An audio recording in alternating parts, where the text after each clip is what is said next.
Hello दोस्त, RRB technician vacancy 2/2024 में बढ़ गया है 4150। जैसा कि अनुमान था कि 30,000 वैकेंसी होने चाहिए, 25 से 30,000 की बात हो रही थी, लेकिन इसका न्यूज़ पहले ही आ गया था आपको 1.5 महीना पहले ही। 30,000 अब नहीं देने वाला है। रेलवे क्या कर रहा है, सेलेक्टिव पोस्ट को दे रहा है, बाकी एग्ज़ाम कैलेंडर के लिए आगे के लिए सेव कर रहा है। तो जो लोग नहीं देखे होंगे उनके लिए ये न्यूज़ है कि ये 30,000 वाली बात अभी तो नहीं लागू है, लेकिन देखिए फ्यूचर में क्या हो सकता है, नहीं हो सकता है, ये सब पॉलिटिकल इशू पे डिपेंड करता है। आरआरबी तो वैकेंसी लेती है, लेकिन उस पर पॉलिटिकल इंटरफेरेंस बहुत ज़्यादा है, और पहले भी हुआ करता था, अब भी हुआ करता है। इसी में किसी का पार्टी का नाम लेना ठीक नहीं है, क्योंकि हर समय हर लोग अपने ही तरीके से आरआरबी को भी यूज करते हैं। हालांकि होना क्या चाहिए था, आरआरबी में जितनी भर्ती है उसको लेना चाहिए था अपने हिसाब से, उसी को आगे बढ़ाना चाहिए था, जिससे कैंडिडेट का भलाई हो जाता, लेकिन ऐसा नहीं होता। लेकिन अब लोग कह रहे हैं सीबीटी डिले होगा, तो देखिए सीबीटी डिले तो होगा ही, लेकिन अभी तक डेट भी तो नहीं आया था एलपी के लिए। जब तक नहीं आपका क्लियर होगा तब तक आपका टेक्नीशियन का आगे का प्रोसेस नहीं होगा। तो अभी एलपी के ही एग्ज़ाम जब तक होंगे तब तक आपका सीबीटी का रेडी होना संभवतः हो सकता है, जब इच्छा शक्ति हो। तो डिले का तो कोई सवाल नहीं उठता। लेकिन वर्कशॉप और B1 और C1 पोस्ट आने से किसी को नुकसान, किसी का फ़ायदा है क्या मेन लाइन वाला का? तो देखिए, सबसे पहले मैं बता दूं, जिन्हें नहीं पता होता गलत जगह से वीडियो देख के गलत चीज़ बोलते हैं। जिनका medical A1 A2 A3 B1 है, इन्होंने तो फॉर्म अप्लाई कर रखा था ना। तो देखिए, ये ऊपर के मेडिकल वाले नीचे B2 और C1 में तो ऑलरेडी अप्लाई कर सकते हैं, पोस्ट प्रायोरिटी अब दे सकते हैं। तो इनको नुकसान क्या हो रहा है मेन लाइन वाले कैंडिडेट को? तो बहुत सारे कैंडिडेट कह रहे हैं कि मेन लाइन की वैकेंसी बढ़ता तो अच्छा होता। ऐसा कुछ नहीं है। B2 और C1 बढ़ने से वो लोग अप्लाई कर देंगे आपके कंपटीशन में, जो वर्कशॉप वाला पोस्ट है उसके भी एप्लीकेशन बहुत सारे आ जाएंगे। समझ गए होंगे कंसेप्ट। लेकिन अब सवाल उठता है कि वर्कशॉप और आपके प्रोडक्शन यूनिट का कौन कौन से पोस्ट है जिस पे हमें आइडेंटिफाई करना है। तो देखिए, कुछ इसमें मैथमेटिक्स नहीं है। सबसे पहले हम ले चलेंगे नोटिफिकेशन में, 1 से लेकर 18 तक जो आपका कैटेगरी है वो मेन लाइन का था, जिसमें B2 और C1 का कोई पोस्ट नहीं था। सिंपल सी बात है। अब 19 से लेकर 40 तक जो कैटेगरी है उसमें आपका B2 और C1 है, ये वर्कशॉप और प्रोडक्शन यूनिट का है।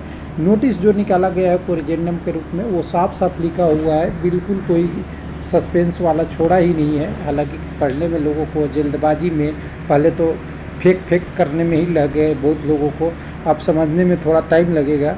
तो देखिए, यहाँ एप्लीकेशन अप्लाई करने के लिए फिर से मिलेगा जो अप्लाई करना चाहता है, और बाकी के लिए मॉडिफिकेशन का 15 दिन लिंक मिलेगा। आप भी आरआरबी चेंज करना चाहते हैं तो आप चेंज कर सकते हैं, आपको कोई रोकेगा नहीं, आप आराम से कर सकते हैं।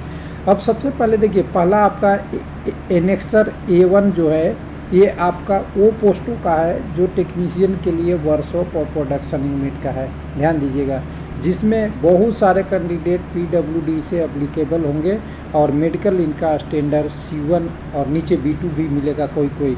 जैसे अगर पहले था कि technician grade 3 telecommunication main line का था, अब वर्कशॉप में भी निकल जाएगा लेवल 2 की पोस्ट, और नीचे दिखेगा नंबर ऑफ पोस्ट आरआरबी, किस आरआरबी में किसका वैकेंसी है। कुछ लोग का कहना है कि वेल्डर वाले हैं तो चेन्नई भरेंगे। तो ऐसा देखिए, जहाँ वर्कशॉप में ज़्यादा वैकेंसी होगा वहीं तो वेल्डर का ज़्यादा होगा। एजुकेशनल क्वालिफिकेशन आप यहाँ से देख सकते हैं, आपका कौन कौन से ट्रेड रहेगा, तो आप ये सारा पोस्ट भर सकते हैं। कुछ लोगों का ये भी क्वारी है कि डिप्लोमा वाला पोस्ट नहीं बढ़ाया है। तो देखिएगा, डिप्लोमा वाले की बात करें, बीटेक वाले के लिए बात करें, तो सबसे पहले आपको समझना होगा कि आपका पोस्ट डिप्लोमा और बीटेक के लिए कौन सा पोस्ट था।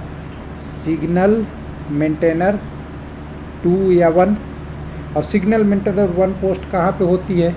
तो लाइन में होती है, जहाँ पे रेल की लाइन होती है वहाँ होती है। और वैकेंसी बड़ी है आपका किसका? प्रोडक्शन यूनिट और आपके वर्कशॉप की। तो फिर ये डिप्लोमा डिग्री का पोस्ट भरने की संभावना है या नहीं है? तो आप कहिएगा, सीधी सी बात है, जब वहाँ की पोस्ट बढ़ी ही नहीं तो कैसे बढ़ जाएगा? तो सिंपल सी बात है, डिप्लोमा और बीटेक वाले के लिए जो टेक्नीशियन ग्रेड 1 की वैकेंसी है वो नहीं बढ़ा होगा, जहाँ तक मेरा अनुमान है। क्योंकि यहाँ से आप देखिए 40 तक में सिग्नल मेंटेनर वाला पोस्ट नहीं है। Millwright, painter, welder, turner, air conditioning, turner, welder, ये सारे वाले ही पोस्ट सारे बड़े हैं जो आपके वर्कशॉप में है और जिसका मेडिकल स्टैंडर्ड C1 और एक आध पोस्ट के लिए B2 है, देख लीजिएगा, टेक्नीशियन क्रेन ड्राइवर के लिए। और क्रेन ड्राइवर में सर्टिफिकेट चाहिए होता है, ध्यान दीजिएगा। आपकी हैवी क्रेन ऑपरेशन का तो ये ध्यान रखिएगा, ऐसा नहीं भर दीजिएगा HMB का, तो वो ध्यान से पढ़ के इसको भरेंगे। अब यहाँ पे देखिए, मान लीजिए अहमदाबाद में आपको भरना है, तो अहमदाबाद में 1 से 18 तक की जो नोटिफिकेशन ऊपर से लिखा है, थोड़ा सा ब्राइटनेस में बढ़ा दूँ इसको एक बार तो आप देख लीजिए। जो 1 से 18 तक जो लिखा हुआ है ये पहले वाली वैकेंसी थी। उसमें वैकेंसी जो ऐड हुआ है वो देख लीजिए यहाँ पे, यहाँ से लेके 29 से लेके आपका 36 वाले जो कैटेगरी बीच में ऐड हुआ है ये वैकेंसी बढ़ा है। और ये जो सारे वैकेंसी मिल राइट वगैरह वाले बढ़े हैं ना, वो आपको यहाँ पे दे दिया है कि कितना हमने इंक्रीज किया है। टोटल अब RRB में इतना हो गया और पहले ये था, अब ये हो गया, तो आपको साफ साफ मालूम चल जाएगा कि किस RRB में कितना बढ़ा। 781 से बढ़ के 1015 हुआ, तो ये अहमदाबाद में इतने पोस्ट बढ़ गए हैं, 250 के आसपास वो पोस्ट आपके बढ़े हैं। अजमेर में देखिएगा तो सबसे पहले ऊपर ओरिजिनल वैकेंसी है और नीचे में आपका देखिएगा तो ये पोस्ट इंक्रीज वाला वैकेंसी है, जिसमें मेडिकल स्टैंडर्ड तो आपको मालूम पहले ही हो गया कि ये सारा पोस्ट इसके लिए B2 या मैक्सिमम C1 का है। अब लोग कहेंगे कि मैं B2 वाला कुछ भर दूंगा तो C1 वाला मिलेगा क्या? तो देखिए, आपका मेडिकल स्टैंडर्ड C1 सबसे लोएस्ट है इस वैकेंसी में, तो ये आपका B2 है तो C1 वाला तो मिल ही जाएगा ना आपको। तो वो चीज़ तो आपका होगा ही। B2 आपके पास मेडिकल स्टैंडर्ड है तो C1 तो ऑलरेडी आपके पास है, तो घबराने की ज़रूरी नहीं है। ये सारा चीज़ें देख के अपने RRB के देख के आप आराम से भर सकते हैं। और इसमें कोई कन्फ्यूजन नहीं है किसी का कि जिसका मेडिकल स्टैंडर्ड हायर है वो लोअर में नहीं भर सकता।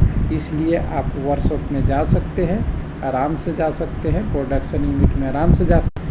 एक क्वेरी और लोगों का था कि अगर ये डिले हुआ एग्ज़ाम तो 2029 तक यानी नेक्स्ट इलेक्शन तक ये वैकेंसी बढ़ते घटते रहेगा क्या? तो देखिए, मैं पहले इस शुरुआत में बोला ना कि पॉलिटिकल प्रेशर कभी भी होता है, तो मैं इसीलिए इस वीडियो को रोक के फिर इसको भी टाइमली कर लेता हूँ। राजनीति और पॉलिटिक्स या जॉब, ये सारा चीज़ें समय और कंडीशन के साथ चेंज होता है। ये 4150 भी नहीं चेंज होता जब कंडीशन कुछ और होता। कंडीशन कुछ और हुआ कि LP की भी वैकेंसी बढ़ी, कंडीशन पे ही बढ़ता है, ना कि हो सकता है वो नेक्स्ट ईयर में जाता है या नेक्स्ट ईयर में वैकेंसी नहीं आता। तो इसलिए कंडीशन की बात कीजिए, कंडीशन जब चेंज होगा तो कुछ भी हो सकता है, लेकिन अभी हाल फिलहाल में आपको 14,298 को फोकस करना चाहिए। Thank you.